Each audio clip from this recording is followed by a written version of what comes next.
Welcome back to our channel. In today's video, we are going to show you how to create a calendar in Notion. Let's begin.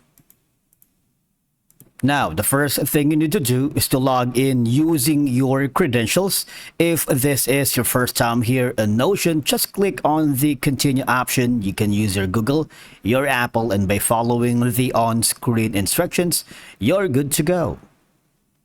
Now, creating a calendar in Notion can be beneficial for a lot of reasons because number one, if you're looking for a versatile and customizable tool for managing your schedule and tasks, Notion allows you to seamlessly integrate your calendar with tasks, notes, and other databases. This means you can link events on your calendar to specific projects, tasks, or notes, creating a comprehensive organizational system.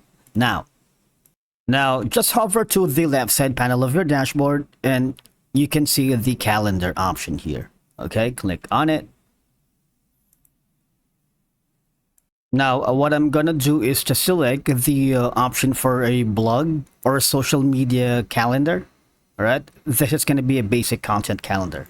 And all I have to do is just click on the get template. Just wait for it, and there you go. You can continue with Google or click on the I already use Notion calendar.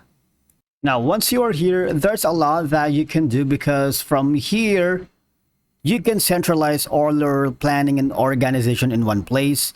Your calendar can be a large part of a larger workspace.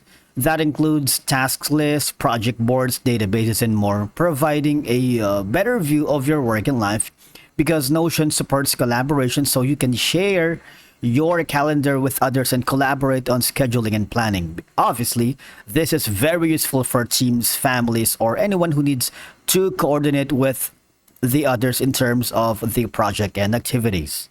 As you can see, when you hover down to the right side of your dashboard, you can get up in 5 steps.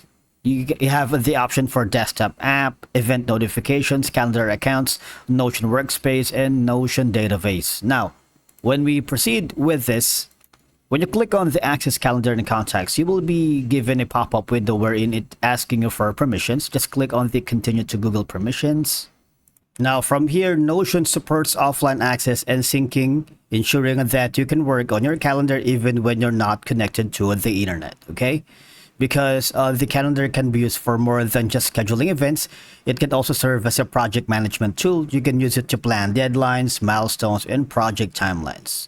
Now, the next option that we are going to explore is using Zapier, because from here you can create integrations between Google Calendar and Notion to automate any workflow and have all these endless possibilities, for a new or updated event to creating a new page or updating database item. And all you have to do is just click on the connect these apps orange button, and once you do that, what will happen is you will be directed to a new window. From here we can rename our Zap, and all I have to do is just click on the Google Calendar. Just choose an event. Say for example, it triggers when an event is cancelled or deleted, or it triggers when an event ends. And after just click on continue and go to Notion and choose an event for Notion as well.